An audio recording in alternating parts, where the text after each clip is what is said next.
Welcome back friends. This video is with continuation of the last video, which is objects. We have just started with the objects, which is really very wide topic in JavaScript, and we are not going to skip any of the topics available in objects. So we will learn everything in objects. Let's get started. So in objects, we have seen how to create the object, how to modify the properties of the objects, how to add new properties, how to delete a particular key from object. So let us just see some of the new tricks and functionalities available with objects. First of all, we will see when we create a constant or when we create an object with constant keyword or const keyword, it is not completely constant. You can modify its properties. Object with const can be changed. So first of all, I am creating a user object, which is pretty similar we have created earlier as well. So if I modify or try to modify its name property, it will not throw any error. Let me show this to you. So early in the sixth number of line, I'm printing the user as it is. Then I'm modifying the name to YouTube. From Nilesh to YouTube, then I'm again printing that object. Let me just run this node. Then I am inside, I think, advanced, yes, and objects. We have a second file. So if I run this, you can see first line prints Nilesh, and then I can modify the property. You cannot reassign a value to constant. That is the main difference here. You can modify its properties. So basically, if you create a primitive constant, you cannot reassign, you cannot change its value. But if you are creating a non-primitive constant, that is object or array, we can actually modify the properties of user object. In this case, we are modifying this name property. And in case of arrays, we will see array later, but in case of arrays or arrays, we can push values or we can delete values from the array. So that is one part you have to keep in mind whenever you create a constant object. Next is a computed property. Let's say you want to create dynamic keys in your object. So how we can do? I am creating a key variable here with the name as its value. So let me just create object, and to create a key or property of that particular dynamic value, you just have to wrap that key or variable with this square brackets, then assign whatever value you wish to assign. Let me just print this out and see what we are getting.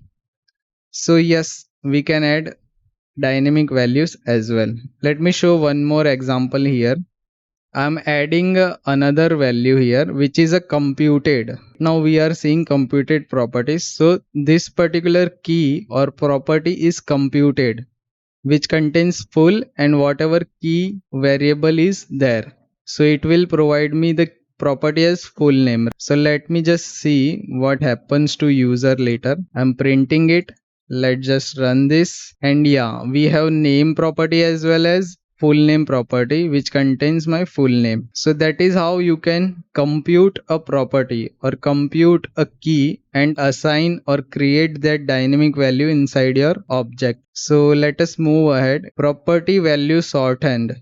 So this is also very useful feature from the ES6 and later version. So let's say I have a few variables here, name and age. Then I want to create a object out of it with the same key or same properties with the same name as a property. So I'll add name and I will not assign its value there, and age, so that way you can directly create the properties with its value.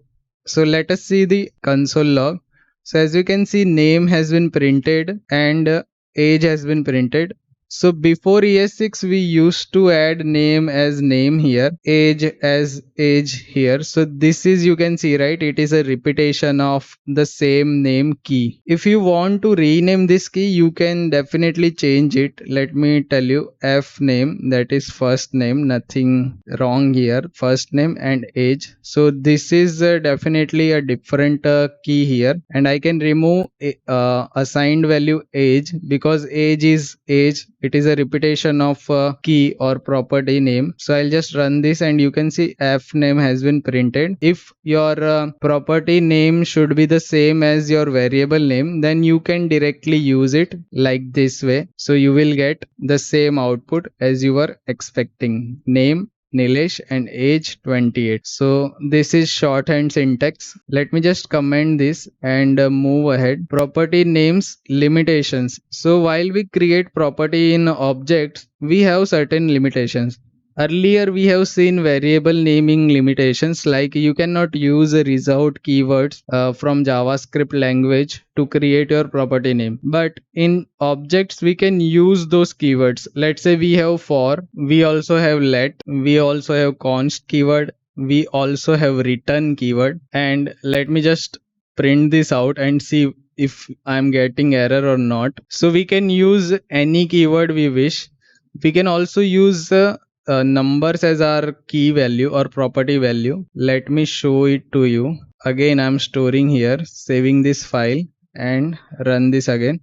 So I'll get 1 as a string. So basically object property must be in string. That is the first requirement. There is one more option, we will see it later, which is a symbol, but that is not required here. But whatever you provide in object key, whether it's a number or string, it will be converted to string at the end. If you provide string, that is fine, it will stay as a string, but whenever you provide a number, it will be converted as this string. So how you access particular property? So you just have to write 2 here, and if you print this, you will get only number 2. So that is how you can access this part. So I just want to show you one more thing, that is property existence, how we can check whether the property is there or not. So I'm just creating one object here with name as Nilesh, and then age, which is 28. So how can you check whether some property is there or not? Let's say I have object here, right, obj object, and I have name. Pretty straightforward. I can write this and I will get the name output. Correct, Nilesh has been printed. But let's say I don't have any property, something like first name. So what will I get? I'll get undefined here. So I can clearly compare this part with undefined. So if I run this, it will provide me true. If I compare name, it will give me false. That means my property is present there. But there is one catch. Let's say I am creating one variable here, one property here, first name, and I am assigning it undefined. So if I run this, what I'll get? Just let me change this first name. So it will again give me true. So we cannot conclude that first name is not there. It is there, but its value is undefined, and we want this to be false, right? So there is one more option we can check in operator, which is again very important and new addition to modern JavaScript. Let me write this.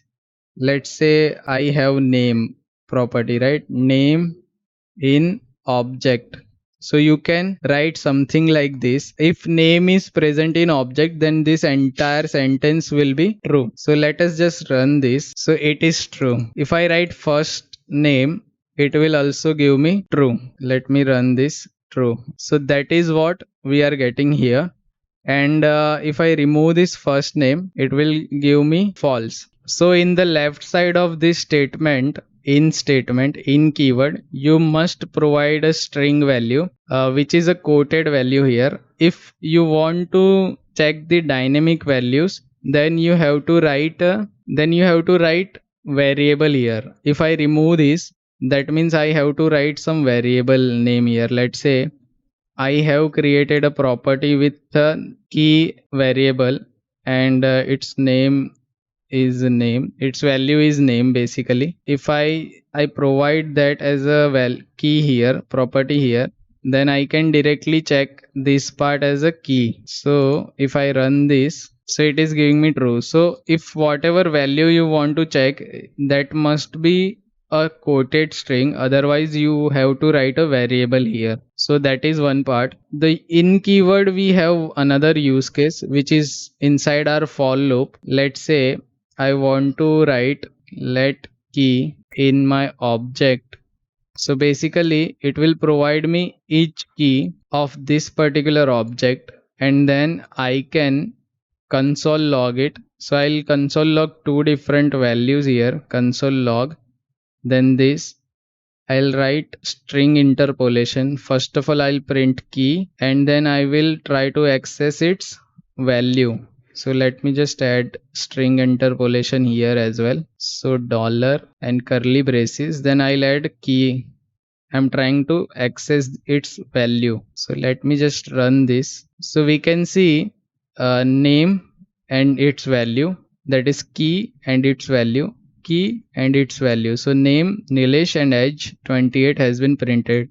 So this is how you can loop through objects or key values of object and perform some functionalities or do whatever you wish inside your for loop. So that is all for today's objects video. We will see more in later videos. So that's all for today, guys.